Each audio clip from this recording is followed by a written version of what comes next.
రోజు మీకు సింపుల్గా చేపల పులుసు ఎలా చేయాలో చూపిస్తాను. ఫస్ట్ అయితే ఫిష్ని తెచ్చుకొని బాగా వాష్ చేసుకోండి సాల్ట్ వేసుకొని. తర్వాత ఆనియన్ టమాటో కట్ చేసుకోండి. తర్వాత ఆయిల్లో పోపు వేసుకొని తర్వాత దాంట్లో ఆనియన్స్ వేసుకొని బాగా వేపుకోండి. తర్వాత దీనికి కావాల్సిన పొడికి మెంతులు ఆవాలు జీలకర్ర వేసుకొని లైట్గా రోస్ట్ చేసుకోండి. చేపలు ఉప్పు కారం పసుపు వేసి బాగా కలుపుకోండి. తర్వాత ఈ లోపల ఆనియన్స్ వేగాక అల్లం వెల్లుల్లి పేస్ట్ ఒక టూ స్పూన్స్ వేసుకోండి. దాన్ని బాగా మిక్స్ చేయండి. మనం ఇందాక వేపుకున్న ఇవన్నీ మసాలా పట్టేద్దాం. ఆ అల్లం వెల్లుల్లి పేస్ట్ వేగాక దాంట్లో కొంచెం టమాటాలు వేసి బాగా మూత పెట్టేసి వాష్ చేద్దాం. ఒక గిన్నెలో చింతపండు తీసుకొని దాన్ని వెన్నీళ్ళు వేసి బాగా నానబెట్టి దాంట్లో గుజ్జంతా తీసి ఆ నీళ్ళంతా దీంట్లో వేసి మూత పెట్టి బాగా తెరలో చెదరకు ఉంచుకుందాం. ఇట్లాగా బాగా పొంగొచ్చిన తర్వాత దాన్ని ఎంత మనం కనిపెట్టుకున్న చేపలు ఒక్కొక్కటిగా నీట్గా అరేంజ్ చేసేద్దాం ఆ వాటర్లోనే.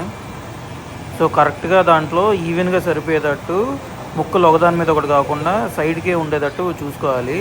తర్వాత ఆ ముక్కలన్నీ వేసాక దాంట్లో ఉండే ఆ రసం కూడా పోయాలి. ఎందుకంటే దాంట్లోనే ఉప్పు కారం పసుపు అన్నీ కూడా ఉంటాయి కాబట్టి అవన్నీ వేస్తేనే టేస్ట్ కరెక్ట్గా వస్తుంది.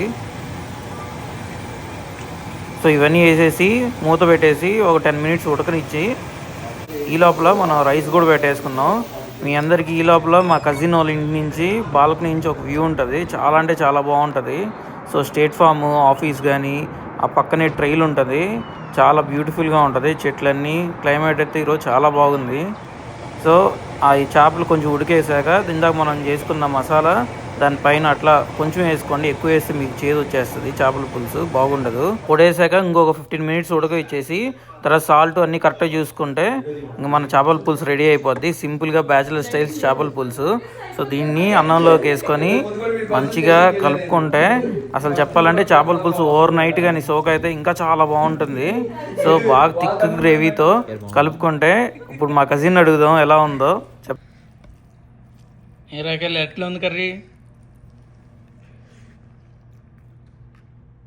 నెల్లూరు చేపల పులుసు ఉంది. సూపర్. చూడు ఎలా ఉంది మామా. సిగ్గుపడదు చూడు.